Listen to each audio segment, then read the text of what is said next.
Hello friends, எல்லாருக்கும் வணக்கங்க. கலாஸ் ரெசிபியில் இன்னைக்கு கிறிஸ்பி கார்ன் ஃப்ரை எப்படி டேஸ்டாக பண்ணுறதுன்னு பார்க்கலாம் வாங்க.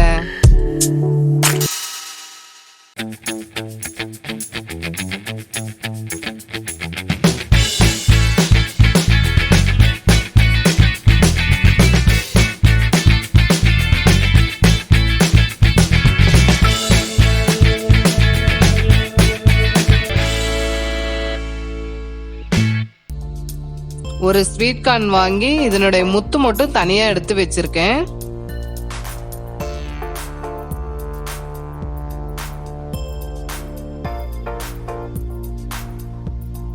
கடாயில ஸ்வீட் கார்னும் கொஞ்சம் தண்ணியும் சேர்த்து 5 நிமிஷம் வேக வைங்க.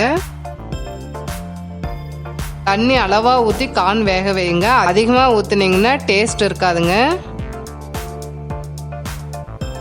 பாருங்க, 5 நிமிஷம் ஆயிடுச்சு. ஸ்வீட் கார்ன் வெந்துருச்சு. இதை வடிகட்டி எடுத்துடலாம். தட்டுல 1 நிமிஷம் ஆற வச்சுட்டு கொஞ்சம் வாமா இருக்கும் போது ஒரு பவுல்ல மாத்திக்கலாம்.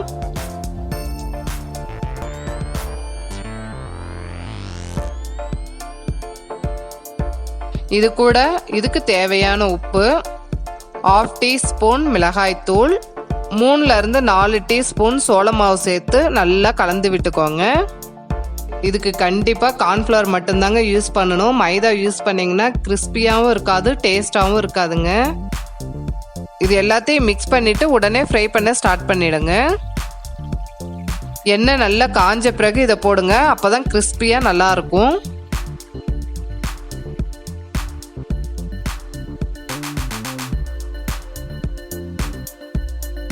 பாருங்க, இதை ஃப்ரை பண்ணி எடுத்துட்டோம். இதே மாதிரி மற்றதையும் ஃப்ரை பண்ணி எடுத்துடலாம். எல்லாத்தையும் ஃப்ரை பண்ணிட்டோம். லாஸ்ட்ல கொஞ்சம் சாட் மசாலா, வெங்காயம், கொஞ்சம் கொத்தமல்லி இலை, அவ்வளோதாங்க. டேஸ்டான கிறிஸ்பி கார்ன் ஃப்ரை ரெடி. இது சீக்கிரமாக ரெடி பண்ணிடலாம். அதே சமயத்தில் ரொம்ப டேஸ்டாகவும் இருக்கும், டிஃப்ரெண்ட்டாகவும் இருக்கும். இதை ட்ரை பண்ணி பார்த்துட்டு உங்களுடைய கமெண்ட்ஸை எனக்கு ஷேர் பண்ணுங்கள். இந்த வீடியோ உங்களுக்கு பிடிச்சிருந்ததுன்னா கலாஸ் ரெசிபிக்கு சப்ஸ்கிரைப் பண்ணுங்கள். பெல் ஐக்கானை கிளிக் பண்ண மறந்துடாதீங்க.